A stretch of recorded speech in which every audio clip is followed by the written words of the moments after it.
I used to be a state legislator in Columbus, Ohio. During the break, we used to go out on the front lawn of the Ohio legislature, at the Capitol there, and observe people as they came by. There was one particular person that all of us knew. The children, adults, everybody used to pick at him when he came by. We called him Chicken Man. He had a feather in his hat. He had a toy chicken on top of his car that he would drive around the area in downtown, blinking his lights and occasionally blowing his horn. When he got out of his car, he would walk downtown with a baby carriage with two little baby dolls in there and a picture of a woman. And when you say something to him or came near him, you would hear him making the sounds of a chicken. All of us used to laugh at Chicken Man. We didn't know Chicken Man's story. Chicken Man woke up one morning around 3 a.m. and his house was on fire. He panicked and he got out of the window and left quickly, only to get outside to hear his children and his wife screaming for help. He ran back to the door to go in to save them, and the flames were too hot, too awesome. He tried to get in, he couldn't get in. He was desperate, frantic.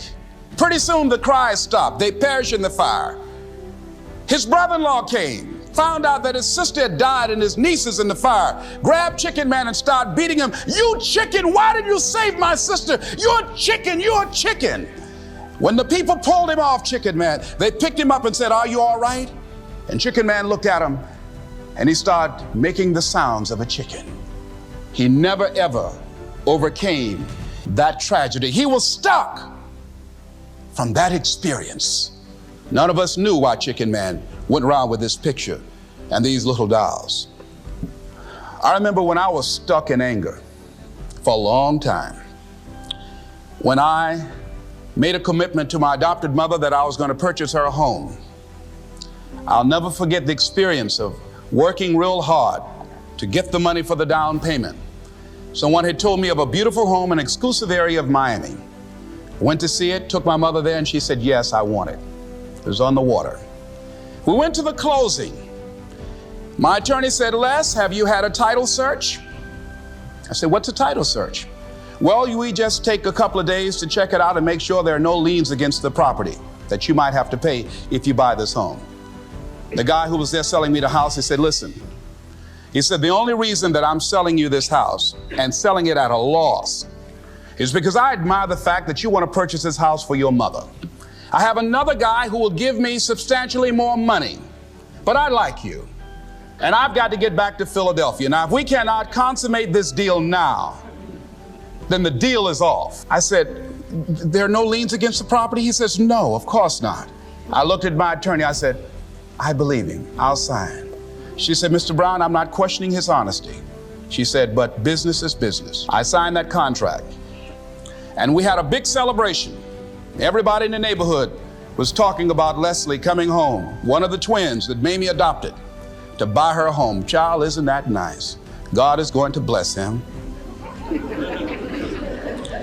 A few weeks later, I received a letter, a registered letter, indicating that the house was going up for sheriff's sale on the courthouse steps. A man had filed a $12,000 lien against the property because the previous owner owed him that money. And if I did not come up with $12,000 in 30 days, he was going to sell the house to the highest bidder. I called this man and said, "Mister, my name is Les Brown. I purchased this house. I had nothing to do with your prior bill. He said, "That's not my problem." He said, "You should have had a title search." I said, "Can you give me time?" I said, "My mother is an older lady. She has a bad heart." And I said, "Please," I said, "if you just give me the time, I don't know how I'm going to do it with the house note and everything else, but I think I can pay you at least $2,000 a month, and within 6 months, somehow I will pay you your money." He said, "No, I want it all in 30 days or you get out." I did everything I could, racked my mind thinking about how I could get $12,000 because I took everything I could to get the money just for the down payment and the closing. I finally had to face the reality that I wasn't going to be able to do it. I was up around 2 o'clock in the morning, walking back and forth, thinking, how was I going to tell my mother this? My children were there in the room sleeping all night long. I agonized over this. I lost over 23 pounds. Pretty soon I went in the room where my mother was sleeping, and I said, Mama, I got down on my knees by the bed. I said, Mama, I got to talk to you. And she said, what's wrong? I said, Mama, I said, we got to get out the house. I said, in my haste to buy the house, I made a mistake. She said, that's all right, baby. I didn't like this house anyhow.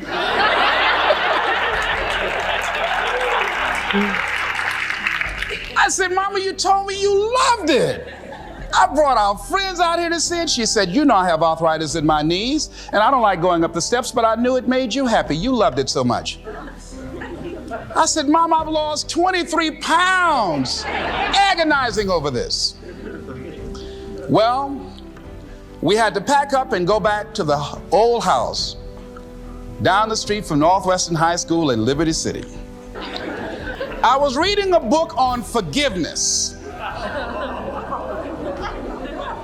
And they had a line in there that says, forgive and grow. I had to let that luggage go. You see, your mind is, you know, when you go into a service station to get gas, you don't go in there and just start pumping. When you push the lever up, it clears the previous bill. By the same token, if you want to begin to move, you've got to clear your mind of all the unnecessary luggage and baggage that's weighing us down.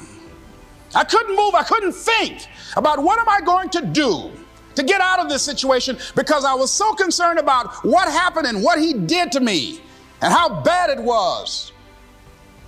I was so stuck in that I couldn't even focus on what I should have done. Feeling sorry for myself and angry, and none of that was taking me anywhere. So pretty soon I learned through effort, made a conscious, deliberate, determined effort. I had to let it go. I had to forgive it.